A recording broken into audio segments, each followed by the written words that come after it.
Chinese alligator. Anybody know where you can find the Chinese alligator? Walmart. Walmart.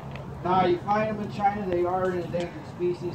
The American alligator, these guys here, they're not endangered. They were taken off in 1986, and you can find them as far north as North Carolina, out west of Texas, across the Rio Grande, there's alligators, and of course here in Florida and Louisiana, millions and millions of alligators. In the state of Florida alone, there's about 1.5 million, upwards of 2 million alligators in just Florida. in Florida alone. And we had to pay to find them. So that means pretty much any body of water, there's going to be an alligator there. That doesn't mean you can't go swim in the lakes and rivers in Florida. I've swam in all of them around here.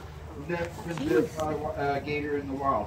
Captivity, different story. I've been bit a few times, but never by one in the wild. I have a simple rule: if you follow it, you'll never get bit either. If you're in the water and you see an alligator in the water, what should you do?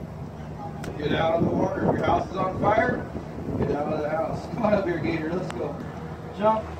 There you go. Now we also have crocodiles in the state of Florida. A lot of people didn't know that. There's actually 16 different types. They're found throughout the whole world. But in Florida we have the American crocodile. You can find them as far north as basically right here, then down south to the Keys, Key Largo, Key West, and then South America. But like I said, that's just one type of croc. That's the American. There's 16 different types, and they're found throughout the whole world. Come on up here, buddy. Come on. I won't bite you. Jump. Woo, that was close. All right, come on up here, Grandpa. Come on. Come on up here, big guy. That's not a jump. There you go. All right. So that makes Florida really cool. It's the only place in the world that has alligators and crocodiles living together in the wild. We need to know the differences between the two. Does anybody know the first difference between alligators and crocodiles? It's real simple. Shout it out. Their nose. Anybody else? It's real easy. Oh, look at the fish. Yes, alligators start with the letter A. Crocodiles start with the letter C. Now, actually, it's the shape of their snout. You guys are exactly right. If you look at the alligators, alligators have big wide snouts. Crocodiles have narrow snouts. So that's the first difference. The next difference, probably the easiest way to tell them apart, is going to be the color. If you look at alligators are black, crocodiles are brown, and that just has to do with where they're found. You find alligators in the lakes, rivers, swamps of Florida. It's a dark, murky water, so if alligators are black, they'll blend in with their surroundings, helps them catch their food. Crocodiles are brown. They're found in the ocean, Gulf of Mexico. It's a real brownish, sandy bottom, clear water. So if crocodiles are brown, they blend in with their surroundings, helps them catch their food. Come on up here, big guy. Oh, all right, here you go, little guy. No, you gotta jump, guys. Oh, I didn't see you. There you go. And then the last difference is actually going to be the teeth. When an alligator's mouth is shut, it's just their top row of teeth exposed on the outside, as you can see here. Oh, that was pass interference. Come on. Jump. Open. Stay. Good boy. I'll give you one for that. And then with crocodiles, when their mouth is shut, you can see all their teeth, top row and bottom row. They all interlock. They're all exposed on the outside. And those are basically the three differences between the two. Now you might want to know how or why these guys jump up out of the water. This is something they do naturally, nothing we've taught them. Imagine a deer or a hog getting a drink of water, or a guy with a black shirt, 3 brain cells, sticking his hands in. You can laugh, I got 5.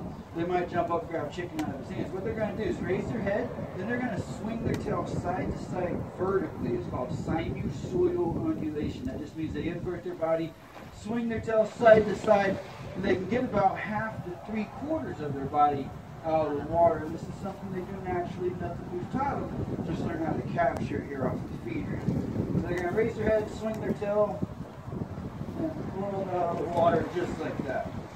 Alright, I don't know if you guys heard that. We'll try to get another one. We're going to try to get another jaw pop to show you how strong these animals are. They actually have the strongest bite force of any animal on the planet. Come on up. Oh. Come on. Jump. There we go. They bite down with about 3,000 to 5,000 pounds of pressure per square inch. Tremendous amount of biting down pressure. But a lot of times when they do those jaw pops, they actually knock their teeth out. Their teeth are shaped like ice cream cones. You guys know what ice cream cones are, right? You know how you put ice cream cones inside of each other? That's how their teeth are. One pops out. There's another one there to take its place. You go through about 50 to 60 sets of teeth throughout their lifetime. They continually shed their teeth. Oh, you gotta jump. Come on, give me another jaw pop. Come on. Come on, jump. There we go. I love that sound. Come on up. One more. Come on. There you go, big guy. See if we can get a good one from you. Come on. Jump. Jump. Open. You can. You're too big. Open. Come on. There we go. Now, if you wonder how they get their energy to do those jaw pops and to jump up out of the water, take a look at their backs. You see those bumps and ridges? Those are called osteoderms. I call them scoots. It's just easier to say. It means the same thing, but they're each individual bones. It fits together like a puzzle. It's actually going to work as a solar panel. Where the sun beats down their back, warms them up. That's what gives them 60 to 75% of their energy throughout the day. Ideally, in the wild, alligators this size would eat about once a month, once every 3 weeks. They require very little food once they get this size. Come on up. Jump. There you go. All right, a few more pieces. We're going to do something stupid. Come on up. Jump. There you go. All right, come on. There you go. Come on. Jump. Jump. Jump. Jump. There you go. All right, guys, we got one piece left. If you have a camera that gets out, it's going to make for a cool picture. You guys ready? Oh, wait, it's worth it. Take your lens off. There you go. All right, guys, on the count of 3, all right? 1. You want to do it? Let me count. 2. 2.5. I don't really want to do it either. 3. Get it? You missed it. I'll do it again. 3. No.